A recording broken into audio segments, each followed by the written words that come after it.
Mind magazine, the Daily Guides. This month's readings have been written by Eugene Holden, who's a religious science practitioner. Tomorrow will be his last one for another year or so.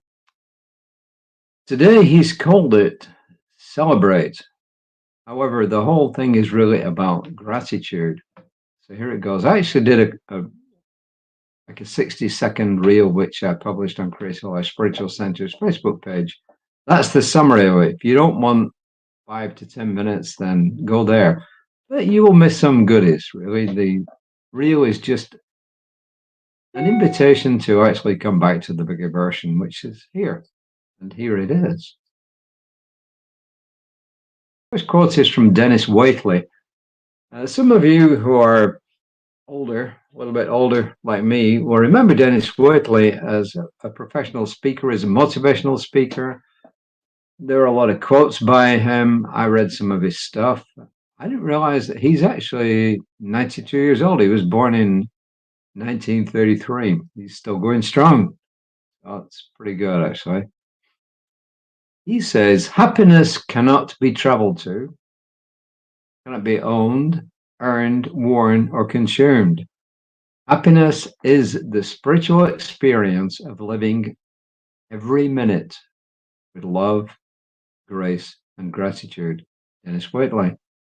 And Ernest Holmes, founder of Science of Mind, in the textbook Science of Mind, says, and this is a very well-known quote from him, in everything give thanks, but it's actually a quote from the Bible. An attitude of gratitude is most salutary and bespeaks the realization that we're now in heaven.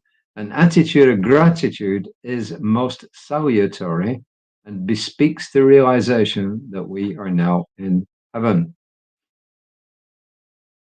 This is Eugene, who says, every single moment of the day is an opportunity to give thanks and celebrate.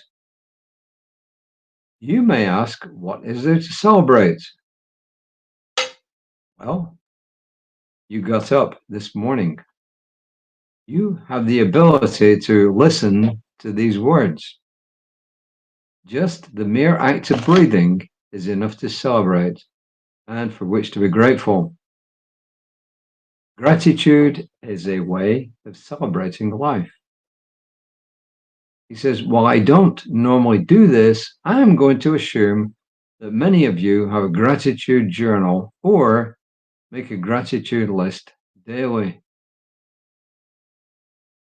We'll come back to that. This is a wonderful exercise. I couldn't agree more. For those of you who do not have that practice yet, and that includes me, I invite you to start. Why? Because gratitude is a creative energy. What does it do? It creates more for us for which to be grateful.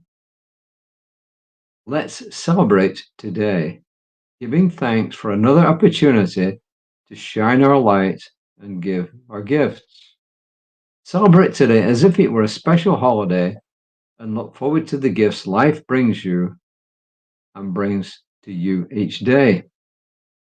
If nothing else, give thanks for being who you are. Truly, this is something to celebrate because, once again, there is no one on the face of the planet just like you. You are a magnificent being. Celebrate that.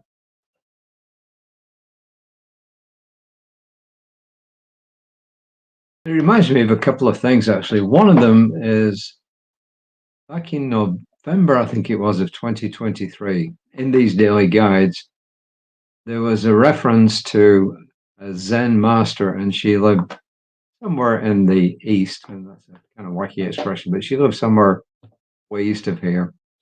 And people would go to her, and the advice she would give them was simple.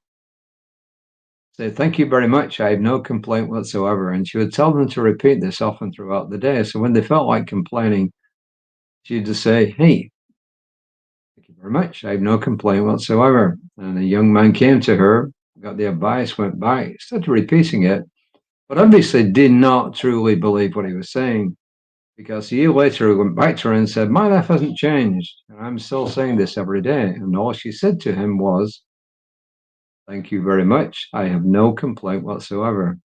And all of a sudden, the light dawned that not only had to say it, he had to start meaning it. And when he meant it, then things would change for the better. It also reminds me of a story of an attorney. I give a talk at Creative Life Spiritual Center, I think about 2 or 3 years ago. It was on gratitude anyway. Maybe it was pre-pandemic actually. Well, the gist of the story is this, that there was an attorney living somewhere in the Los Angeles area, and his luck had run out. People weren't paying him. His business was collapsing. His family was deserting him, and altogether he was miserable. One day he got the idea to start walking and actually writing in a journal and repeating how grateful he was for everything. And within 1 year, his whole life had changed. His business was flourishing. He had relationships again with family and friends, and his whole life turned around. All he did was actually start writing down what he was grateful for. So, and I recommend, after I've recommended it, I practice usually in the morning and the evening, listing at least 3 things for which I'm grateful. And then I forget and it goes away. But this is a reminder to me and to all of us that this is a really, really good practice. And I know from experience that when you do this, the way you look at life changes. So I think it's a really, really cool reading. The affirmations that we were given are I celebrate and I am grateful for who I am. I celebrate and I'm grateful for who I am. I am the awesome expression of life. I am the awesome expression of life. So although it's called celebrate, oh yes, and it reminds me of another story. There is a story of an old monk and a young monk who is teaching how to transcribe things. So the old monk says to the young one, I need to go down and check in our library about something. So he goes downstairs to where the library was, and he's looking for a thing that he couldn't remember. And all of a sudden, he hears a scream, and the young monk goes running down and says, what's the problem? What's the problem, Abbot? And he says, all these years, I thought it said celibate, but it actually says celebrate. So, well, somebody should tell the Catholic Church that. Anyway, I am grateful for being able to read this stuff. I'm grateful for being able to read it out to you guys. I'm grateful for the technology that allows me to do this. And if you watch our Sunday service, then Reverend Lisa, my colleague, usually, or one of my colleagues, usually does the closing, which is what's called a treatment of prayer. And she always expands the gratitude portion. There's 5 parts to affirmative prayer or spiritual mind treatment, and the next to the last part is gratitude. And she always expands on that and says what she's grateful for. I think it's a wonderful practice to get into. So I am grateful for life, and I'm grateful for the opportunity to bring these readings to everybody. So wherever you see this, please do us a favor.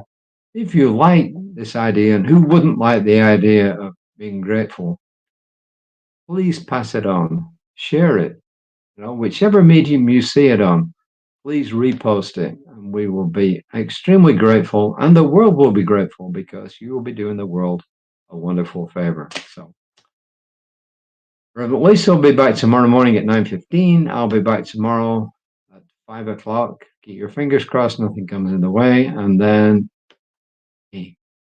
we will be into March on Saturday. So, but there's one more reading to come from February from Eugene Holden RScP, religious science practitioner. So until next time, namaste.